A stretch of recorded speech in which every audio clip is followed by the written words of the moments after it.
Market के बारे में सुनते तो हमें दो टाइप के लोग मिलते। एक तरफ कुछ लोग कहेंगे कि आप रोज दिन के 5 से 10 हज़ार कमा सकते हो, और दूसरी तरफ लोग कहेंगे कि आप इसमें लॉन्ग टर्म में करोड़पति बन सकते हो। मतलब आप इसमें या तो ट्रेडिंग कर सकते हो या तो लॉन्ग टर्म के लिए इन्वेस्टिंग कर सकते हो। तो फिर आपको करना क्या चाहिए, ट्रेडिंग या इन्वेस्टिंग? ज्यादा पैसे आप किस में कमा सकते हो कम से कम रिस्क लेके? दोस्तों, इसी सवाल का जवाब आज मैं इस वीडियो में दूंगा, एकदम सिंपल लैंग्वेज में। क्योंकि दोस्तों, मेरा एम यही रहता है कि आपको नॉलेज, मोटिवेशन और डायरेक्शन मिले, और ये तीनों आपको इस वीडियो में मिलेगा, जिसकी वजह से आप बिना टाइम वेस्ट किए अपनी स्टॉक मार्केट की जर्नी की शुरुआत कर सकते हो और जल्दी फाइनेंशियली फ्री हो सकते हो। तो चलिए शुरू करते हैं। दोस्तों, ये वीडियो को मैंने 3 पार्ट्स में डिवाइड किया है। सबसे पहले हम ट्रेडिंग और इन्वेस्टिंग के कॉन्सेप्ट को शॉर्ट में समझेंगे। फिर हम एग्जाम्पल से इसके डिफरेंस को एकदम क्लियरली समझेंगे कि ये दो टाइप के लोग कैसे पैसा कमाते हैं और वो पैसा आपके पास कहाँ से आएगा। फिर हम ये जानेंगे कि आपके लिए कौन सा ऑप्शन बेटर है, यानी कि इसमें कितना रिस्क और कितना रिवॉर्ड है, जिसे कंपेयर करके आप खुद डिसाइड कर सको कि आपके लिए कौन सा ऑप्शन ज़्यादा बेटर है। और फिर वीडियो के एंड में मैं अपनी एडवाइस ऐड करूँगा। तो दोस्तों, वीडियो को एंड तक देख लेना बिना स्किप किए, क्योंकि मैं गारंटीड कह सकता हूँ कि जो चीज़ आप आज सीखोगे उससे आप फ्यूचर में कहीं ना कहीं पैसे कमाओगे ही। तो सबसे पहले हम जल्दी से ये दोनों स्ट्रेटेजी को समझ लेते हैं। दोस्तों, ट्रेडिंग में आप जब किसी एसेट को खरीदते हो तो उसे बेचने के माइंडसेट से, जैसे स्टॉक्स, फ्यूचर्स, ऑप्शंस, बिटकॉइंस या कोई भी चीज़ जो आप खरीद के बेच दो और उसके डिफरेंस से आप अपना प्रॉफिट निकाल लो।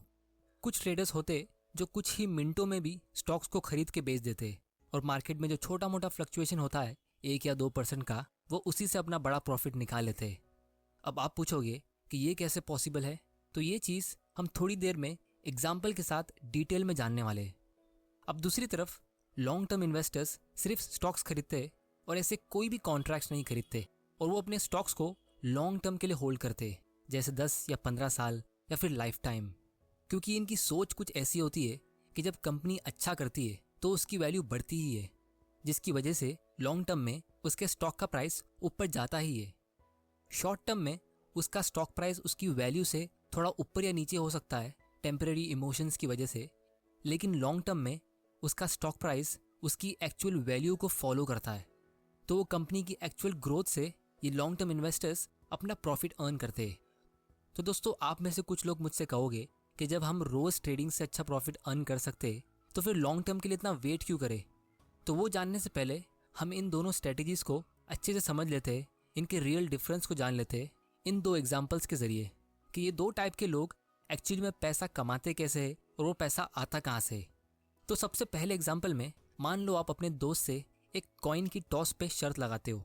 अगर हेड्स आया तो आप जीते और वो आपको 10,000 रुपये देगा। टेल्स आने पे आप उसको 10,000 रुपये दोगे। तो जैसे ही आपने कॉइन टॉस किया तो आप इस गेम से बैकअप नहीं कर सकते, यानी पीछे नहीं हट सकते। यानी आपके पास या तो 10,000 रुपये एक्स्ट्रा आने वाले हैं या तो आपकी जेब से 10,000 रुपये कम होने वाले हैं। तो अगर आप ये गेम सिर्फ एक बार खेलते हो तो हो सकता है आप लकी हो और आप जीत जाए, लेकिन अगर आप ये गेम अपने दोस्त के साथ बार बार खेलोगे तो क्या दोनों में से कोई भी ऐसा बोल सकता है कि वो इससे करोड़पति बनेगा? अब दोस्तों, क्योंकि इस गेम में हर एक शर्त के बाद आपका बैलेंस या तो प्लस 10,000 होगा या फिर माइनस 10,000 होगा। तो अगर आप इस गेम को लाइफ टाइम भी खेल लो तो चांसेस है कि आप दोनों वापस खाली हाथ ही घर जाने वाले हो, क्योंकि इसमें 50-50% चांस है दोनों के जीतने का। या तो कभी आप जीतोगे या कभी वो जीतेगा। इसीलिए हम इस गेम को जीरो सम गेम बोल देते हैं, क्योंकि इसमें आप कोई भी वैल्यू ऐड नहीं कर रहे हो। इससे लॉन्ग टर्म में किसी का कोई भी फायदा नहीं हो रहा है, ना आपका, ना आपके दोस्त का, ना गवर्नमेंट का और ना ही सोसाइटी का। बस आप दोनों ये गेम खेल के अपना टाइम वेस्ट कर रहे हो। लेकिन फिर भी कुछ लोग ये गेम खेल रहे हैं। अब कुछ दिनों बाद इस गेम में एक बहुत ही बड़ी प्रॉब्लम आती है। वो ये कि जो भी पैसा हारता है वो आसानी से पैसा निकालता नहीं है। हारते ही वो आदमी फरार हो जाता है, क्योंकि हार के पैसा देना किसको पसंद है। और तब इस गेम में एक और आदमी की एंट्री होती है जो कहता है कि आप दोनों अपनी शर्त में लगाए हुए पैसे उसके पास जमा कर दो, ये बॉक्स में। शर्त लगाने से पहले ही अपने पैसे डाल दो ताकि कोई भाग ना पाए, और आप उसे हर बार टॉस उड़ाने पे 1% की फी पे करोगे उसकी ये सर्विस के लिए। इस तीसरे आदमी को हम ब्रोकर बोल देते हैं। और फिर इस गेम में चौथा आदमी एंटर करता है। ये वो आदमी है जिसके घर में बैठ के आप ये गेम खेल रहे हो। ये बोल रहा है कि आप लोग मेरे घर में खेल रहे हो, तो आप लोगों में से जो भी जीतेगा वो उसके जीते हुए पैसे का 15% पे करेगा। हारने वाले को पे करने की ज़रूरत नहीं है क्योंकि वो बेचारा हारा है। और आप दोनों को ये भी बहुत लॉजिकल लग रहा है। इस घर के ओनर को हम सरकार बोल देते हैं। तो कुछ ही महीनों बाद आप दोनों ये देख रहे हो कि आप दोनों में से तो कोई अमीर बन नहीं रहा है, लेकिन ये ब्रोकर अमीर बनता जा रहा है। और इसीलिए वो हमेशा आप दोनों को मोटिवेट करता रहता है। जब भी आप फ्री होते हो तो आपको लालच देता रहता है कि देख, इसने तो अपनी ड्रीम कार ले ली, तू भी ले सकता है। इनफैक्ट कुछ टाइम बाद इस ब्रोकर के पास इतने सारे पैसे आ गए जिसे वो स्मार्टली इन्वेस्ट कर रहा है अपने इस बिजनेस को ग्रो करने के लिए, मार्केटिंग करने के लिए, और वो नए नए खिलाड़ी ढूंढ के भी लेके आ रहा है। और फिर वापस कुछ दिनों बाद आप दोनों एक बहुत ही शॉकिंग चीज़ नोटिस करते हो। वो ये कि आपस में खेलने के बावजूद भी आप दोनों के पैसे खत्म हो गए। अब ये कैसे हो सकता है? आप दोनों को ये बात समझ में नहीं आ रही है। और फिर हम इस गेम में पांचवें आदमी को ऐड करते, जो है आपका पुराना दोस्त रॉकी, जो आपको समझाता है कि ये इसलिए हुआ क्योंकि आपने ये छोटी सी फीस पे कर करके अपना सारा पैसा इन दोनों के पास ट्रांसफ़र कर दिया है, जिसको फाइनेंस की कॉम्प्लेक्स दुनिया में हम फ्रिक्शन कॉस्ट कहते हैं, या फिर आसान शब्दों में ट्रांजैक्शन कॉस्ट। अब दूसरे एग्जाम्पल में वापस दो दोस्त थे। एक दोस्त बिजनेस करता है और दूसरे के पास बहुत पैसा है। तो जिसके पास पैसा है वो अपने बिजनेसमैन फ्रेंड को वो पैसा देता है कि वो उसको अपने बिजनेस में लगाए। तो हम इस पैसे वाले दोस्त को इन्वेस्टर बोल देते और इसे इन्वेस्टर प्लस मैनेजर बोल देते। तो अब ये मैनेजर अपने बिजनेस में बहुत मेहनत करता है और पैसे कमाता है, और अपने इस अमीर दोस्त को हर साल उसका प्रॉफिट्स ईमानदारी से देता है, डायरेक्टली उसके बैंक अकाउंट में ट्रांसफ़र करके। इसको हम डिविडेंड्स बोल देते हैं। और साथ में वो एक प्रॉपर रिपोर्ट बना के हर साल उसे ईमेल पे सेंड करता है कि उसने बिजनेस में कितना प्रॉफिट कमाया, वो फ्यूचर में बिजनेस को कैसे ग्रो करेगा, और ऐसी सारी इंपॉर्टेंट चीज़ें वो उसमें लिखता है। इसको हम एनुअल रिपोर्ट बोल देते हैं। अब दोस्तों, सबसे बड़ी प्रॉब्लम यहाँ पे ये खड़ी हो रही है कि ये इन्वेस्टर किसी वजह से अपने इस बिजनेसमैन दोस्त से मिल नहीं पाता है। तो वो जब भी अपना पैसा इन्वेस्ट करता है तो वो इस ब्रोकर की सर्विस यूज़ करता है, और वो भी अपना पैसा इस बॉक्स में डालता है, जिसकी वजह से बाकी सारे लोगों को बहुत ज़्यादा कन्फ्यूजन हो रहा है कि ये गेम है क्या, इसमें लोग पैसा कमा कैसे रहे। एक तरफ कोई बोलता है कि इसमें बहुत पैसा कमा सकते हो, और दूसरी तरफ कुछ लोग से सुनने मिलता है कि इसमें आप सारा पैसा गंवा सकते हो। तो दोस्तों, इन दो एग्जाम्पल से आपको थोड़ा बहुत आइडिया मिल गया होगा कि ट्रेडिंग से और इन्वेस्टिंग से लोगों का पैसा कहाँ से आता है। अब हम इस वीडियो के सबसे इंटरेस्टिंग पार्ट में आते हैं और ये जानने वाले कि कौन सा ऑप्शन आपके लिए ज़्यादा बेटर है, और आप किस में ज़्यादा पैसा कमा सकते हो, और इन दोनों में रिस्क कितना है। और ये भी हम एक एग्जाम्पल की हेल्प से समझते हैं। दोस्तों, मान लो आप शाम को अपनी ऑफिस से घर आके अपने फ्रेंड से फ़ोन पे बात कर रहे हो, और वो आपको एक स्टॉक की टिप दे रहा है कि ये XYZ कंपनी है जिसके साथ कल कुछ बढ़िया सा होने वाला है। और वो आपको पूरा एक्सप्लेनेशन देता है लॉजिक के साथ, जिससे आप कन्विंस हो गए हो कि इसके स्टॉक का प्राइस तो ऊपर जाने ही वाला है। अब आप बहुत ज़्यादा एक्साइटेड होते हो। आप घर जाते हो और अपने सेविंग्स अकाउंट का बैलेंस चेक करते हो और देखते हो कि उसमें आपके सिर्फ 2 लाख रुपए रखे, वो भी इमरजेंसी के लिए। बाकी सारे पैसे आपने FD और PPF में लॉक किए हुए हैं, और आपकी बीवी आपको मार देगी अगर आपने उसको टच भी किया तो फिर आप घर की चेकिंग करते हो कि आपको कुछ और मिल जाए, और फाइनली आपको अपनी वाइफ की ज्वेलरी मिलती है। लेकिन इस वीकेंड आप एक पार्टी में जाने वाले हो जिसमें आपकी वाइफ भी आएगी और उसको इस ज्वेलरी की ज़रूरत लगेगी। तो आप डिसाइड करते हो कि आप यही 2 लाख रुपए से अपना काम चलाओगे। अब आप उस स्टॉक का प्राइस चेक करते हो और देखते हो कि उसका एक स्टॉक 20,000 रुपये का बिक रहा है, और आप अपने दिमाग में थोड़ा बहुत कैलकुलेशन करते हो। आपको पता चलता है कि आप तो सिर्फ 10 शेयर्स खरीद सकते हो, और इतने कम शेयर्स में तो आपको कुछ मज़ा आएगा नहीं, क्योंकि ये तो एक गारंटीड अपॉर्चुनिटी है पैसा कमाने की, और ऐसे मौके तो बार बार आते ही नहीं है। लास्ट टाइम आपके दोस्त ने 2 साल पहले ऐसी टिप दी थी, तो फ़ौरन आपको अपने एक दूसरे दोस्त की बात याद आती है जिसमें वो ट्रेडिंग में मार्जिन फैसिलिटी की बात कर रहा था। तो आप डिसाइड करते हो कि आप इसमें मार्जिन यूज़ करोगे। आप ब्रोकर को कॉल करते हो जो आपको 50% की मार्जिन देता है। इसका मतलब ये है, इसकी वजह से आपका प्रॉफिट डबल होगा। वाह! खुशी के मारे आप अपने आप को कंट्रोल ही नहीं कर पा रहे हो। आप बस ये सोच रहे हो कि कब सुबह होए, मार्केट ओपन होएगा और आप ट्रेड करोगे। तो जैसे ही सुबह मार्केट ओपन होता है, आप उस स्टॉक को खरीद लेते हो और एकदम पेशेंटली वेट करते हो उसके प्राइस के बढ़ने का। अब फिलहाल आपका स्टॉक आपके बाय प्राइस के आसपास ही घूम रहा है, और फिर अचानक से आप नोटिस करते हो कि आपका स्टॉक का प्राइस तो ऊपर जाने की जगह नीचे गिर रहा है, और आप अपना पैसा खो रहे हो। इनफैक्ट पूरा मार्केट नीचे जा रहा है, ये क्या हो रहा है?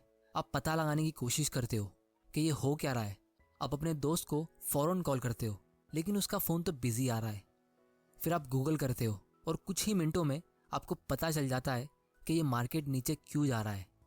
आप देखते हो कि यूएस के प्रेसिडेंट ने ये ट्वीट किया है, I will make sure China page the price, जिसकी वजह से पूरे वर्ल्ड के मार्केट ने ऐसा रिएक्ट किया है और फाइनली मार्केट 3% माइनस में क्लोज होता है। आपने अपने स्टॉक्स बेचे तो नहीं है, लेकिन वो ऑटोमेटिकली सेल हो गए क्योंकि आपने मार्जिन लिया था और आपको एक ही दिन में 12,000 का लॉस हो गया। चाइना ने तो अभी तक प्राइस पे नहीं किया है, लेकिन आपने कर दिया। अब यहाँ पे आप अपने दोस्त को भी ब्लेम नहीं कर सकते, तो आप मार्केट को ब्लेम करते हो कि ये शेयर बाजार तो बहुत ही फालतू चीज़ है, इसमें तो हमेशा लॉस ही होता है, और प्रॉमिस करते हो कि आप कभी स्टॉक मार्केट में एंटर करोगे ही नहीं। अब दोस्तों आप गैस करो अगले दिन क्या होता है। अगले दिन वही स्टॉक 5% ऊपर जाता है और यहाँ आपके बैंक अकाउंट में 2 लाख में से 12,000 कम हो चुके हैं। और तब आप अपने एक पुराने दोस्त रॉकी से मिलते हो, जो आपको एक इंटरेस्टिंग बात बताता है। वो ये कि ट्रेडिंग को जब हम क्लोजली समझने की कोशिश करते हैं तो हमें ये रियलाइज़ होगा कि हमें इसमें एक नहीं बल्कि 2 बार राइट होना पड़ता है। सबसे पहला वॉट, वो अंडरलाइंग बेट, जैसे वो कौन सा स्टॉक जो ऊपर जाएगा, और दूसरा व्हेन, यानी कब, द टाइमिंग, वो स्टॉक कब ऊपर जाएगा। दोस्तों इस चीज़ का प्रिडिक्शन करना बहुत ज़्यादा मुश्किल होता है, जिसे लोग अक्सर मिस कर देते हैं, और यहीं से ट्रेडिंग का सबसे बड़ा रिस्क पैदा होता है। दोस्तों रिस्क का कॉन्सेप्ट बहुत ही इंटरेस्टिंग है और ये इन्वेस्टिंग के साथ रियल लाइफ में बहुत ज़्यादा काम आता है। इसके ऊपर मैं एक अलग से वीडियो बनाऊंगा, जब वो अपलोड होगा तो आप उसे याद से देख लेना, क्योंकि वो भी एक बहुत ही इंपॉर्टेंट वीडियो होगा। तो बेसिकली ट्रेडिंग में अगर आप इन दोनों में से सिर्फ एक चीज़ में भी राइट होते हो तो भी आप पैसा खो सकते हो। और सबसे डेंजरस चीज़ ट्रेडिंग की यह है कि जब आप इसमें गलत होते हो तो आपका पैसा परमानेंटली चला जाता है, हमेशा के लिए। इसमें ना कोई डाइवर्सिफिकेशन होता है 10-15 स्टॉक्स की तरह, और ना ही फ्यूचर में कोई रिकवरी की उम्मीद। और जब आपका कैपिटल लॉस होता है तो इट्स गेम ओवर। अब दोस्तों फाइनली आप लोगों से मैं एक बहुत ही इंपॉर्टेंट मैसेज शेयर करना चाहता हूँ। वो ये कि जब भी आप स्टॉक मार्केट में ट्रेडिंग करके किसी दिन प्रॉफिट कमाते हो, जैसे आपने अगर 1 लाख का प्रॉफिट कमाया, तो दूसरी तरफ इंडिया के दूसरे कोने में किसी ने 1 लाख का लॉस लिया है। क्योंकि दोस्तों दुनिया में शॉर्ट टर्म में पैसा लिमिटेड होता है। अगर हम काउंट करें कि आज की तारीख में दुनिया में कितना पैसा है तो हम काउंट कर सकते हैं, वो एक लिमिटेड नंबर है। तो जब आप स्टॉक मार्केट में डे ट्रेडिंग से एक ही दिन में कुछ पैसा जीत लेते हो तो वो ज़मीन के अंदर से निकल के नहीं आता है और ना ही आसमान से टपकता है। वो एक आदमी की जेब से दूसरे आदमी की जेब में जाता है ट्रांजैक्शन कॉस्ट पे करने के बाद। और मेरे हिसाब से पार्ट टाइम ट्रेडर नाम की कोई चीज़ हो नहीं सकती। आप अपने ऑफिस के लंच ब्रेक में यहाँ वहाँ से टिप्स लेके ट्रेडिंग करके ये नहीं सोच सकते कि आप उससे अमीर बन सकते हो या फिर उससे आपकी पैसों की प्रॉब्लम सॉल्व होगी। बहुत सारे लोग इस ट्रेडिंग के गेम में हारते क्योंकि वो पार्ट टाइम बिना एक्सपीरियंस और नॉलेज के compete करते उन लोगों से जो फुल टाइम और एक्सपीरियंस्ड है और ज़्यादा बड़ा कैपिटल लेके बैठे और कंटिन्यूसली सीख रहे हैं। इसीलिए ट्रेडिंग की दुनिया में एक रूल है जिसे हम कहते हैं द 90-90-90 रूल। मतलब 90% नए ट्रेडर्स अपना 90% पैसा खो देते शुरुआत के 90 दिन में। और जहां हम बात कर रहे हैं लॉन्ग टर्म स्टॉक इन्वेस्टिंग की, तो इससे हम सब अमीर बन सकते हैं। जैसे आपने एग्जाम्पल में देखा, इन्वेस्टर भी अमीर बनता है, मैनेजर भी अमीर बनता है, और कस्टमर्स का स्टैंडर्ड ऑफ लिविंग भी इम्प्रूव होता है।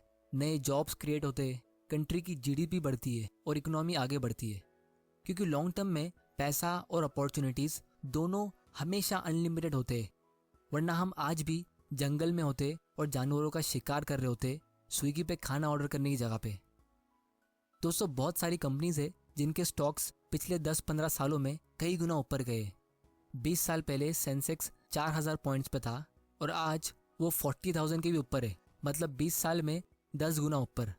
और जिसने भी इसमें लॉन्ग टर्म के लिए इन्वेस्ट किया था वो सब ने प्रॉफिट कमाया और कमाते रहेंगे, क्योंकि उन्होंने अपनी लाइफ में एक पॉजिटिव सम गेम खेला है और साथ में उन्होंने कंपाउंडिंग को भी यूज़ किया है। और अगर कंपाउंडिंग को आप थोड़ा भी समझते हो और थोड़ी सी भी मैच्योरिटी रखते हो तो आप खुद समझ जाओगे कि लाइफ टाइम में आप ज़्यादा पैसा किस में कमाओगे। क्योंकि जब आप ट्रेडिंग में लॉस लेते हो तो आप सिर्फ वो पैसा नहीं खोते हो, आप उससे फ्यूचर में जितना भी कंपाउंड करके कमा सकते थे वो सब खो देते हो। दोस्तों मैं ये नहीं कह रहा हूँ कि ट्रेडिंग से आप सिर्फ लॉस ही ले सकते हो। ट्रेडिंग से आप पैसा भी कमा सकते हो। कुछ लोग इसमें एक्सपर्ट भी बन सकते हैं, बहुत सारी स्ट्रेटेजीज यूज कर सकते हैं। लेकिन अगर आप खुद ये डिसाइड नहीं कर सकते कि कल सुबह 9:30 बजे आप कहाँ रहोगे, अपनी कंप्यूटर स्क्रीन के सामने या कहीं और जहाँ आपका मन है वहाँ, तो आपको पता चल जाना चाहिए कि आप कौन सी फ्रीडम की तरफ जा रहे हो। बहुत लोग सपना देखते कि वो पूरा दिन आराम करे या ऐसा कुछ करे जो उन्हें दिल से पसंद हो और उनके महीने का खर्चा डायरेक्टली उनके बैंक अकाउंट में आ जाए बिना कुछ काम किए, और साथ में उनका इनकम भी ग्रो होता रहे। ये चीज़ लॉन्ग टर्म इन्वेस्टिंग से बहुत आसानी से हो सकता है, फिर चाहे वो स्टॉक्स में हो या फिर कोई और इन्वेस्टमेंट जैसे रियल एस्टेट। लेकिन रियल एस्टेट में आपको एक बड़ा अमाउंट इन्वेस्ट करना पड़ता है जो हर कोई नहीं कर सकता, और हर महीने आपको रेंट कलेक्ट करने जाना पड़ता है। लेकिन स्टॉक्स में आप छोटा अमाउंट भी इन्वेस्ट कर सकते हो और आपकी इनकम डायरेक्टली आपके बैंक अकाउंट में आती है, फिर चाहे आप दुनिया के कोई भी कोने में भी क्यों ना रहो, जिसको मैं कहूँगा रियल फाइनेंशियल फ्रीडम। तो दोस्तों, फाइनली मैं सिर्फ इतना ही कहूँगा कि जो लोग जल्दी अमीर बनने की कोशिश करते अक्सर वो कभी भी अमीर नहीं बन पाते। लेकिन अगर आप सही तरीके से अमीर बनने की कोशिश करोगे तो गारंटीड है कि आप अमीर बनोगे ही। और अब आपको सीक्रेट भी पता चल गया है कि लॉन्ग टर्म इन्वेस्टिंग से हम सब अमीर बन सकते हैं और अपना स्टैंडर्ड ऑफ लिविंग इंप्रूव कर सकते हैं। तो स्टॉक मार्केट एक ऐसा कॉइन है जिसके दो साइड्स है, ये ट्रेडिंग और इन्वेस्टिंग। और मैं उम्मीद करता हूँ कि आपको इस वीडियो से कुछ सीखने मिला होगा। दोस्तों, ये चैनल मैंने फाइनेंशियल अवेयरनेस के लिए शुरू किया है, तो अगर आपको इससे कुछ सीखने मिला है तो आप इस वीडियो को अपने फ्रेंड्स और कलीग्स के साथ ज़्यादा से ज़्यादा शेयर करो ताकि उनको भी ये इंपॉर्टेंट नॉलेज मिल सके इससे पहले कि वो अपना लाखों रुपया मार्केट में गवा दे।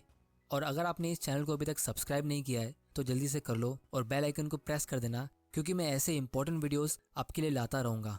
वीडियो पसंद आया तो इसे लाइक करिए ताकि मुझे पता चल सके कि आप तक वैल्यू पहुँच रही है, और मुझे कमेंट करके बता सकते हो कि मैं कौन सी टॉपिक पे अपना अगला वीडियो बनाऊँ। आपका वैल्यूएबल टाइम देने के लिए thank you and good bye.